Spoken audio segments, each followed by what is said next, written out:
Hello everyone, ভিডঙ্ক.com ওয়েবসাইটে তোমাদের সবাইকে স্বাগত জানাই। আমি সৌরভ দে, তোমাদের ম্যাথ টিউটর। এখানে যে প্রশ্নটি দেওয়া আছে দেখো, y equal to mx plus c একটি সরল রেখা x square by a square plus y square by b square equal to 1 এই উপবৃত্তের উপর অবস্থিত একটি বিন্দুতে স্পর্শক। তো কলন বিদ্যার সাহায্যে আমাকে এইটা প্রথমে তো দেখাতে হবে, তারপরে আবার স্পর্শ বিন্দুর স্থানাঙ্ক নির্ণয় করতে হবে। এবার দেখো, যে বিন্দুতে স্পর্শক সেই বিন্দুটা আমরা শুরুতে ধরে নিচ্ছি x1 y1। তাহলে এই উপবৃত্তের x1 y1 বিন্দুতে স্পর্শকের সমীকরণ কি হবে না, y minus y1 equal to dy dx, যেটা নির্ণয় করা হবে x1 y1 বিন্দুতে এবং তারপরে তার সাথে x ইন্টু x1 গুণ থাকবে। তাহলে এটা হবে আমাদের স্পর্শকের সমীকরণ। তাহলে সেই জন্য আমাদের প্রথমে যেটা দরকার সেটা হলো ডিওয়াই ডিএক্স। এবারে আমাদের উপবৃত্তটা কি দেওয়া আছে, x square by A square plus Y square by B square equal to 1।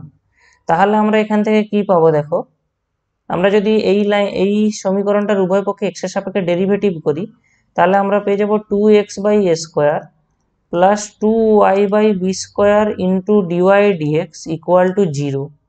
তাহলে এখান থেকে আমরা যদি ডিওয়াই ডিএক্সটা নির্ণয় করি, কত পাবো দেখো, minus 2x by A square into b square by 2y।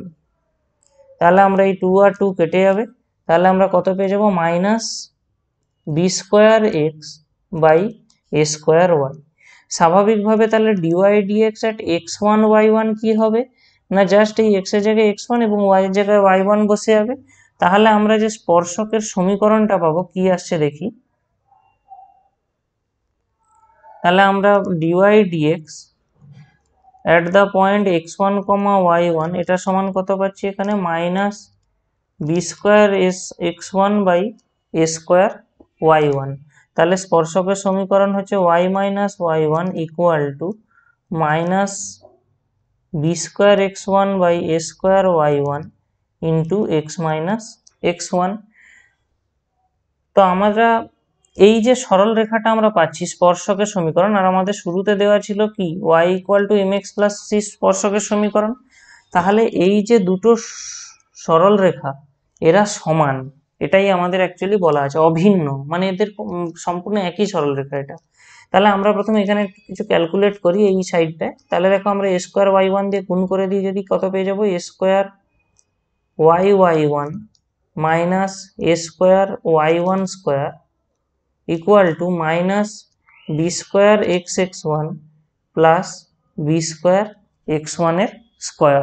এটা আমাদের দেওয়া আছে। তো দেখো,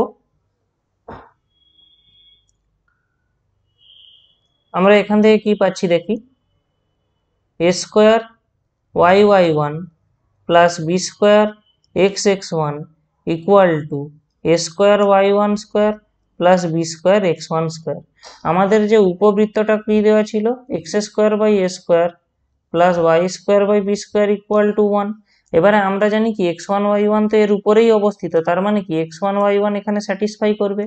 তাহলে আমরা যদি লসাগু করে দিই, তাহলে কি পেয়ে যাবো দেখো, এ স্কোয়ার বি স্কোয়ার আসবে এখানে, এখানে আসবে B square x1 square plus A square y1 square এবং ডান দিকে আছে 1, অর্থাৎ আমরা কি পাচ্ছি, B square x1 square plus A square y1 square equal to A square B square. অর্থাৎ এই যে অংশটা দেখো, এই অংশটারই মান আমাদের এসেছে এ স্কোয়ার বি স্কোয়ার। তাহলে আমরা কি পাচ্ছি এখান থেকে, A square y1 plus B square x1 সমান আমরা কত পেয়ে যাচ্ছি, এ স্কোয়ার বি স্কোয়ার।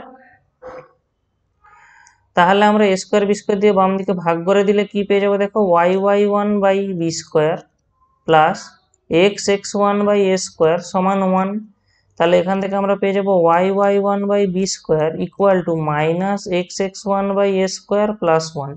তাহলে দেখো, এখানে এই সরল রেখাটা এবং আমাদের পাওয়া y equal to mx plus c সরল রেখাটা সম্পূর্ণরূপে অভিন্ন হওয়ার জন্য আমরা এই দুটি সরল রেখাকে তুলনা করতে পারি। ঠিক আছে, এই দুটি সরল রেখাকে তুলনা করলে আমরা কি পাবো দেখো, আমরা এখান থেকে পাবো y1 by B square by 1 equal to minus x1 by A square by M equal to 1 by c.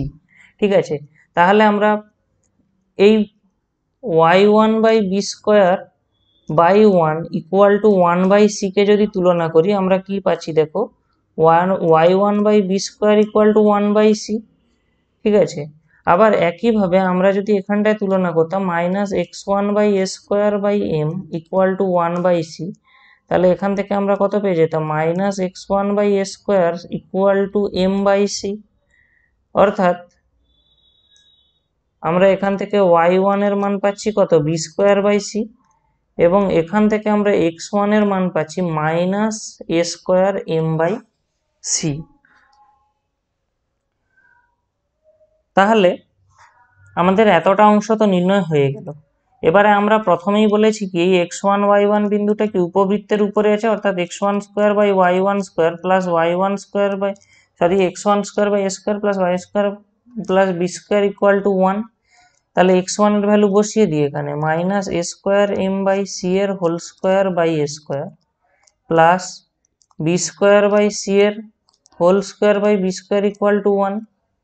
তাহলে আমরা এখানে কি পাচ্ছি দেখো, এই মাইনাসটা থাকছে না, এটা স্কোয়ার হয়ে গিয়ে আমরা কত পেয়ে যাবো এখান থেকে A to the power four M square by C square into A square plus B to the power four by B square into C square equal to one. তাহলে দেখো আমরা এখান থেকে একটু ক্যালকুলেট যদি করি, দেখো এখানে এ টু দি পাওয়ার ফোর রয়েছে, এখানে এ স্কোয়ার রয়েছে, কাটাকাটি হয়ে যাবে, অর্থাৎ আমরা পেয়ে যাবো কত A square M square by C square plus এখানে দেখো বি স্কোয়ার রয়েছে, এখানে B to the power four রয়েছে, কাটাকাটি হয়ে গিয়ে আমরা পেয়ে যাবো B square by C square equal to one. তাহলে লসাগু করে দিলে আমরা লসাগু পেয়ে যাচ্ছি সি স্কোয়ার, এখানে পেয়ে যাচ্ছি A square M square plus B square equal to one.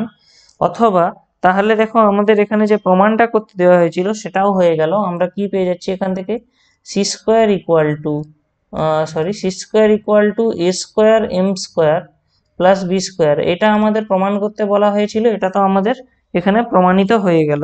এবারে দেখো আমাদের আরেকটা জিনিস বলা ছিল যে স্পর্শবিন্দুর স্থানাঙ্কটা কত। স্পর্শবিন্দুর স্থানাঙ্ক, এখন স্পর্শবিন্দুটা আমরা কি ধরেছিলাম এক্স ওয়ান ওয়াই ওয়ান, আর এক্স ওয়ানের মানটা আমরা কত পেয়েছি দেখো এক্স ওয়ানের মানটা পেয়েছিলাম কত minus A square M by c, আর ওয়াই এর মানটা কত ওয়াই ওয়ানের মানটা কত পেয়েছিলাম বি স্কোয়ার বাই সি। তাহলে এটাই হবে আমাদের স্পর্শবিন্দু স্থানাঙ্ক। এবং সি বলতে কোন অংশটা, সি বলতে এই যে c square equal to A square M square plus B square দ্বারা বোঝানো হচ্ছে। তো আমাদের এখানে যা যা চাওয়া হয়েছিল সেটা সম্পূর্ণ হলো। vidonko.com ওয়েবসাইটে ম্যাথটি দেখার জন্য অসংখ্য ধন্যবাদ জানাই। এরকমই নানা প্রশ্ন তাদের সমাধানের জন্য আমাদের ওয়েবসাইটটি ভিজিট করো।